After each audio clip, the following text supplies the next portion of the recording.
Hi, everybody, and welcome to the Steve Lyon Show, our weekly look at the Grand Valley State baseball team with head coach Steve Lyon. Coach, thanks for joining us today. Great to be here.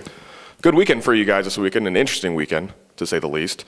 You went 3-0 at Ashland over the weekend, one of your big regional foes that you play every year. You're scheduled to play 4 games, 2 on Saturday, 2 on Sunday. You didn't finish any on Saturday, you finished 3 on Sunday. Talk a little bit about the weekend overall. Yeah, anytime we're going into Ashland or they're coming in here to Grand Valley, it's a big weekend because traditionally us and them have been at the top of the GLIAC conference, and like you said, in the regional ranking. Going in, it was going to be competitive. They've always got a good program. Coach Shalley does a great job with his team year in and year out, so we were looking forward to it and anxious to get going. Game 1 on Saturday. You started on Saturday, went into a rain delay for a couple hours, decided we'll come back tomorrow and finish it. So you finished it Sunday morning at about 11:15 before you started 2 more games. Final product was a 16-7 victory. You had 18 hits, 8 doubles, which I believe is a team record, ties a team record for you guys. You had a 9-run third inning that kind of blew things open. Talk a little about the offensive performance. It was great. It was great to see they had one of their better pitchers going, of course, in a big weekend. You're expecting their best pitching to go against you, and we did a great job of just using the whole field, and we preach that concept all the time. Sometimes it shows itself and sometimes it doesn't, but it certainly did on Saturday. We had 8 doubles, like you mentioned. I would guess that 6 of those were opposite field gap shots, and that's really telling us as coaches that the hitters are staying back on the pitches, and that's certainly an advantage for the hitter to do that. And like you said, the game got suspended, but there was only 2 outs to go. It was in hand. We were leading 16-5, and the weather got bad. We couldn't pitch. Kept sliding off the mound in the 7th inning. So they decided to suspend it and finish it up the next day. So we had to come back and get 2 outs in the 7th inning of that game to finish the Saturday game, and then start our doubleheader on Sunday. And to start at the doubleheader, you won 16-7, like you said, the first game. Then you go 2-1, winning your first game, your first technical game on Sunday. You scored both runs in the 6th. Garrett Yatch opened with the double, then Paul Young hit a homer. That's all the runs you needed, as Kyle Scapel was a bulldog on the mound. 7 innings, complete game, 5-hitter, 9 strikeouts. Talk about that game. Yeah, he was tremendous, and so was their pitcher, A.J. Meyer, who was the pitcher of the year in 2009. And then missed all of last year due to an injury, so we knew he was going to be good. He's been pitching good up until now.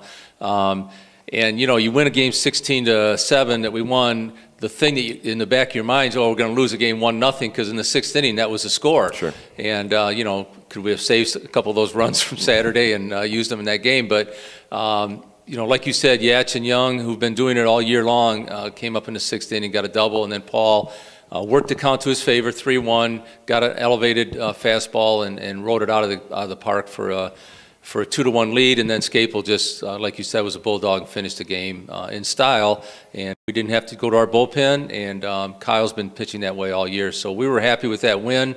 Led into our last game of the series, winning the first 2, so that's a good feeling. Yeah, you score 16 runs in your first game. You have a great performance by Scapel in game 2, and neither of those were the highlight of the weekend. As Ryan Garman throws a 7-inning no-hitter, you win 7-0 in the 3rd game. You had plenty of run support, as Yatch, Grice, and Anderson all had multi-hit games. But talk about Garman. He had no hits, 8 strikeouts. Just what a performance. Yeah, to be honest, the first couple innings, it sounds funny, but he struggled a little bit with his velocity. He's just a kind of guy that just needs a couple, 3 innings to really get into the flow of the game and his rhythm. Maybe needs to throw longer in the bullpen before we start the games, but by the 4th inning, he was rolling, and his breaking ball is a real plus pitch for him. He's got a hard slider that he throws, and then his velocity came up with his fastball, which if you get those 2 things going with Ryan, he can be pretty good. And, we think of him as our number 3 starter, but really Jablonski, Scapel, Garman, even Whitney, they've all been pitching like number 1s, which is really a benefit to us. So by the 5th inning, like you said, we kind of had the game in hand. We were up 5-0. So we kind of zeroed in on the personal accomplishment that he had in front of him, and we're on pins and needles the last 4 or 5 outs trying to get through that no-hitter for him.